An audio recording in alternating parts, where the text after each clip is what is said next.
സർവശക്തനായ കർത്താവിൻ്റെ നാമം മഹത്വപ്പെടട്ടെ. ഫെയ്ത്ത് വോയിസിലേക്ക് എല്ലാവരെയും ഞങ്ങൾ സ്വാഗതം ചെയ്യുന്നു. രാജാക്കന്മാരുടെ 1-ാം പുസ്തകം 19-ാം അധ്യായം 13 മുതലുള്ള തിരുവചനങ്ങൾ ഇങ്ങനെ വ്യക്തമാക്കുന്നു. ഏലിയ, നീ ഇവിടെ എന്തു ചെയ്യുന്നു? അവൻ പ്രതിവചിച്ചു, സൈന്യങ്ങളുടെ ദൈവമായ കർത്താവിനെ പ്രതി ഞാൻ അതീവ തീക്ഷ്ണതയാൽ ജ്വലിക്കുകയാണ്. ക്രിസ്തുവിൽ ഏറ്റവും സ്നേഹമുള്ളവരെ, ദൈവമായ കർത്താവിനെ പ്രതി തീക്ഷ്ണതയുള്ള മക്കളെ ദൈവം അന്വേഷിക്കുകയാണ്. തളർന്നു പോകുന്നവനെ ബലപ്പെടുത്താൻ ദൈവമായ കർത്താവ് അവന്റെ അരികെ വരും. പ്രവാചകനായ ഏലിയ ഭയപ്പെട്ട് ഓടിപ്പോകുന്ന ഭാഗം തിരുവചനത്തിൽ നാം കാണുന്നു. പ്രവാചകന്മാരെ വാളിനിരയാക്കുകയും ഏലിയ പ്രവാചകന് എതിരെ വധഭീഷണി ഉയർത്തുകയും ചെയ്തപ്പോൾ ഏലിയ ഭയപ്പെട്ട് ജീവരക്ഷാർത്ഥം ഒരു ദിവസത്തെ വഴി നടന്ന് മരുഭൂമിയിലെത്തി. മനസ്സുമടുത്ത് ഒരു വാടാമുൾച്ചെടിയുടെ തണലിലിരുന്ന് ഉറങ്ങിപ്പോയി. അപ്പോൾ കർത്താവിന്റെ ദൂതൻ ഏലിയ പ്രവാചകനെ തട്ടി ഉണർത്തി പറഞ്ഞു, എഴുന്നേറ്റ് ഭക്ഷിക്കുക. ചുടുകലിൽ ചുട്ടെടുത്ത അപ്പവും ഒരു പാത്രം വെള്ളവും തലയുടെ ഭാഗത്തിരിക്കുന്നത് കണ്ട് ആ ഭക്ഷണം കഴിച്ചതിന് ശേഷം അതിന്റെ ശക്തി കൊണ്ട് 40 രാവും 40 പകലും നടന്ന് കർത്താവിന്റെ മലയായ ഹോറേബിൽ എത്തി. സ്നേഹമുള്ളവരെ, പലപ്പോഴും നമ്മളും ഭയപ്പെട്ടിരിക്കാറുണ്ട്. മനസ്സുമെടുത്ത് തളർന്നു പോകുന്ന അവസ്ഥയിൽ കർത്താവ് നമ്മെ ശക്തിപ്പെടുത്തും. കർത്താവായ യേശുക്രിസ്തുവിന്റെ ശരീരരക്തങ്ങൾ അപ്പത്തിന്റെ രൂപത്തിൽ നമുക്ക് പുതുജീവൻ പ്രദാനം ചെയ്യും.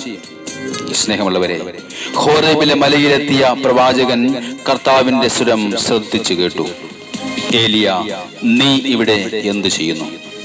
ഏലിയ പ്രവാചകൻ പറഞ്ഞു, സൈന്യങ്ങളുടെ ദൈവമായ കർത്താവിനെ പ്രതിയുള്ള തീഷ്ണതയാൽ ഞാൻ ജ്വലിക്കുകയാണ്. സ്നേഹമുള്ളവരെ, നമ്മുടെ പ്രാർത്ഥനകളിൽ പരിശുദ്ധാത്മാവിന്റെ അഭിഷേകത്താൽ കർത്താവായ യേശുക്രിസ്തുവിന്റെ ശരീരരക്തങ്ങൾ വിശുദ്ധിയോടെ സ്വീകരിക്കുമ്പോൾ നമുക്ക് കർത്താവിനെ പ്രതി തീഷ്ണതയുള്ള മക്കളായി മാറുവാൻ സാധിക്കും. നമുക്ക് പ്രാർത്ഥിക്കാം. പുതിയ അഭിഷേകത്തിനായി ദൈവത്തോട് പ്രാർത്ഥിക്കാം. പരിശുദ്ധാത്മാവ് ഇന്ന് നമ്മിൽ ഓരോരുത്തരിലും കടന്നു വരുവാനായി നമുക്ക് പ്രാർത്ഥിക്കാം. നമ്മുടെ ഭവനങ്ങളെ, നമ്മെ തന്നെയും കർത്താവിന് സമർപ്പിച്ചുകൊണ്ട് ഇന്നത്തെ ദിവസത്തെ പരിശുദ്ധാത്മാവിൻ്റെ ആഗമനത്തിന് വേണ്ടി പ്രാർത്ഥിച്ചുകൊണ്ട് അവിടുത്തെ നമുക്ക് ക്ഷണിക്കാം. പരിശുദ്ധാത്മാവെ, ഞങ്ങളിലേക്ക് കടന്നു വരണമേ. എന്നെ തന്നെ പൂർണ്ണമായി ഞാനിത് സമർപ്പിക്കുന്നു.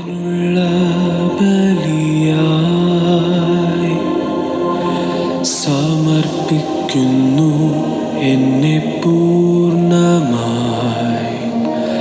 ദൈവാത്മാവേ വരേണമേ, എന്നെ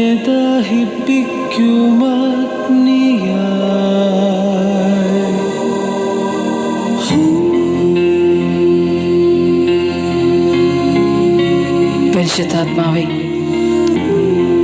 ഞങ്ങളുടെ ജീവിതങ്ങളെ ഞങ്ങളിതാ സമർപ്പിച്ചുകൊണ്ട് പ്രാർത്ഥിക്കുന്നു.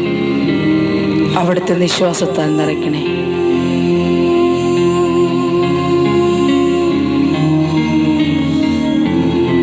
പരിശുദ്ധ റൂഹായെ ഞങ്ങൾ പ്രാർത്ഥിക്കുന്നു. നിശ്വാസത്താൽ എന്നെ നിറയ്ക്കണേ.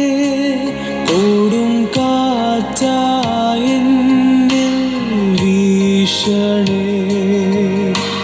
റൂഹായേ, നീ വരേണമേ. ആഴങ്ങളിൽ കത്തുന്ന കൃപ നൽകണേ.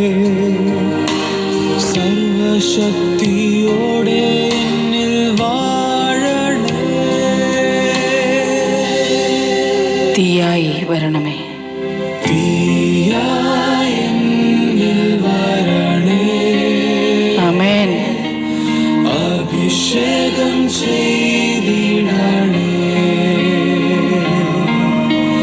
എന്നിൽ കത്തിജ്വലിക്കണമേ. ദൈവാത്മാവേ, ദൈവാത്മാവേ, തീയായി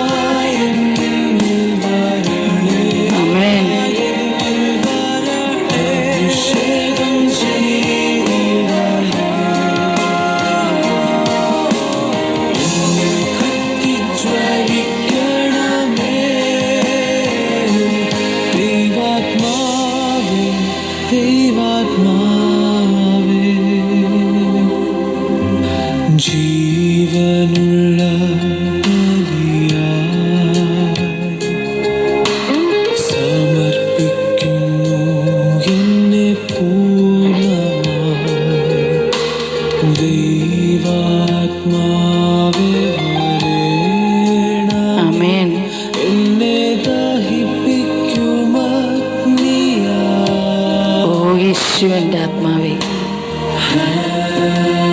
കർത്താവേ, ഞങ്ങളെ അങ്ങയുടെ തിരുമുമ്പിലേക്ക് ഇതാ ഞങ്ങൾ സമർപ്പിക്കും. അവിടുത്തെ ജീവജലം ഇന്ന് ഞങ്ങളിലേക്ക് ഒഴുക്കണമേ കർത്താവേ. അങ്ങിൽ മുങ്ങി നീന്തുവാൻ തക്കവിധം അഭിഷേകം കൊണ്ട് ഞങ്ങളെ നിറയ്ക്കണമേ. ഞങ്ങളുടെ ജീവിതത്തെ അനുഗ്രഹിക്കണമേ. പരിശുദ്ധാത്മാവിന്റെ കുറവുള്ള മേഖലകളിൽ പരിശുദ്ധാത്മാവ് കടന്നു വരട്ടെ.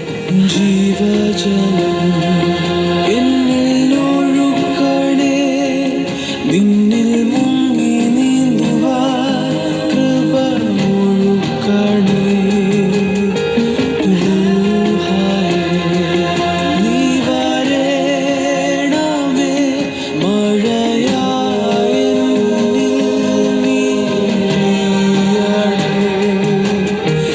സർവശക്തിയോടെ എന്നിൽ വർഷിക്കാം. ആമേൻ. ഹല്ലേലൂയ. ഓ പരിശുദ്ധാത്മാവേ, തീയായി വരണമേ. അവിടുത്തോട് പ്രാർത്ഥിക്കുന്ന മക്കളെ അവിടുത്തെ ആത്മാവിനാൽ നിറയ്ക്കണം. ജ്വലിക്കണമേ ദൈവാത്മാവേ, ദൈവാത്മാവേ, തീയായി എന്നിൽ വരണേ. അഭിഷേകം ചെയ്തിടണേ. ആമേൻ.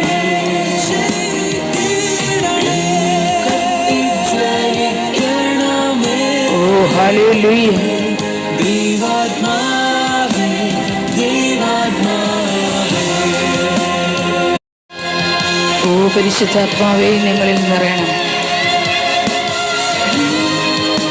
സൗഖ്യമായി, സമാധാനമായി, അഭിഷേകമായി, അനുഗ്രഹമായി ഞങ്ങളിൽ നിറയണം. ഞങ്ങളുടെ കുറവുകളിലേക്ക് പരിശുദ്ധാത്മാവ് കടന്നു വരണം. ഞങ്ങളുടെ ഇല്ലായ്മയിലേക്ക് പരിശുദ്ധാത്മാവ് കടന്നു വരണം. ഞങ്ങളുടെ പ്രാർത്ഥനകളിലേക്ക് പരിശുദ്ധാത്മാവ് കടന്നു വരണമേ. ഇന്ന് പരിശുദ്ധാത്മാവ് നമ്മെ ഏവരെയും അനുഗ്രഹിക്കുകയും അവിടുത്തെ അനുഗ്രഹത്തിന്റെ സമൃദ്ധി നമ്മിലേവരിലും ചൊരിയപ്പെടുകയും ചെയ്യട്ടെ എന്ന് കർത്താവായ യേശുക്രിസ്തുവിന്റെ നാമത്തിൽ ഞങ്ങൾ പ്രാർത്ഥിക്കുന്നു.